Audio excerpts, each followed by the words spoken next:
বেগম রোকেয়ার আদর্শে নতুন বাংলাদেশ বিনির্মাণের আহ্বান জানিয়েছেন প্রধান উপদেষ্টা ডক্টর মোহাম্মদ ইউনূস। নারী শিক্ষা, নারী অধিকার, মানবাধিকার ও নারী জাগরণে বিশেষ অবদানের স্বীকৃতি হিসেবে 4 নারীর হাতে আজ রোকেয়া পদক তুলে দেন তিনি। আজকের এই পুরস্কার মহিলাদের পুরস্কার না, আমাদের সমস্ত জাতির পক্ষ থেকে পুরস্কার। আমরা সবাই দাঁড়িয়ে জোরে হাততালি দিয়ে তাদেরকে অভিনন্দন জানাই।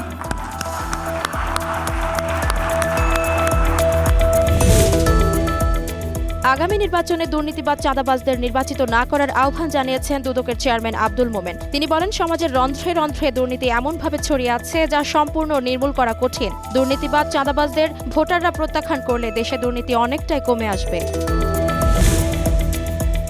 বহু বছর অব্যবস্থাপনার পর দুর্নীতির বিরুদ্ধে লড়াই অবশ্যই কঠিন হবে বলে জানিয়েছেন বিএনপির ভারপ্রাপ্ত চেয়ারম্যান তারেক রহমান। নিজের ভেরিফাইড ফেসবুক পোস্টে তিনি এই মন্তব্য করেন, জনগণ দায়িত্ব নিলে বিএনপি আবারও দুর্নীতির বিরুদ্ধে লড়বে।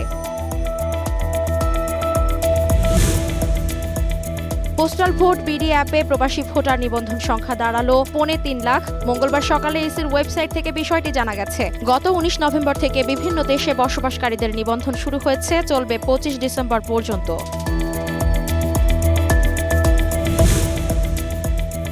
জাপানের উত্তরের হোক্কাইডো অঞ্চলে 7.6 মাত্রার ভূমিকম্প আঘাত এনেছে। দেশটির উপকূলীয় এলাকায় সুনামি সতর্কতা জারি করেছে কর্তৃপক্ষ।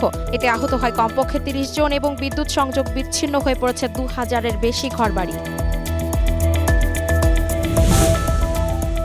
উয়েফা চ্যাম্পিয়ন্স লিগের আলাদা আলাদা ম্যাচে মাঠে নামবে লিভারপুল, বার্সেলোনা, চেলসি, বায়ার্ন মিউনিখের মতো জায়ান্টরা। ইন্টার মিলানের মুখোমুখি হবে ইংলিশ চ্যাম্পিয়ন লিভারপুল। বার্সেলোনার প্রতিপক্ষ ফ্রাঙ্কফুর্ট। বায়ার্ন খেলবে স্পোর্টিং লিসবনের বিপক্ষে।